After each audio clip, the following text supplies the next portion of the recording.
Singapore's health ministry is looking to ramp up its recruitment of foreign nurses amid more intense global competition for talent. Now, it could grant PR status to those who become valued members of the healthcare community and are committed to the country. The ministry says that this will help Singapore retain a pool of manpower that is of critical value. About 1,300 nurses leave the sector on average each year.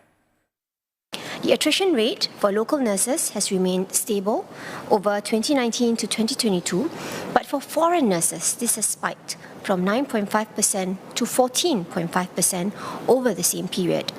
The loss of both local and foreign nurses to our competitor countries is a key reason for the stress and high workload for our nurses. We need to replace the manpower lost to other countries, safeguard the welfare of nurses, and meet increasing needs. The topic of attrition later drew an exchange.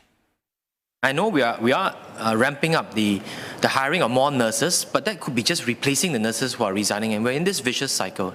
And if all the dialogues with nurses, there is this recurring cry for help and fatigue. So it's really not like a two-day vacation to rest and recharge, but really they are burning out, and I fear that we will lose more instead of able to hire more.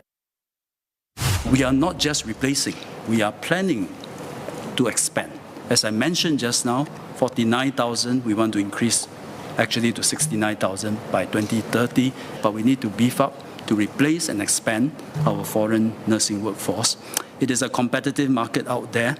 I don't want to describe in too much details what are the techniques that we're using, but I think Singapore is a fairly attractive place to many nurses out there. And I think what is the attraction is we are a safe city to live in, and joining our system, there is a career.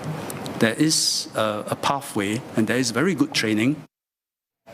Separately, Ms. Rahayu said that about 1 in 3 healthcare workers here has witnessed or experienced abuse at least once a week. This feedback from a work group that's looking into a rising number of cases involving abuse and harassment. The Health Ministry has pledged to better protect them with what it calls decisive steps. Now, this includes relooking the way that public healthcare institutions deal with such issues. We need to have a clear and common definition of abuse across healthcare workers and members of the public.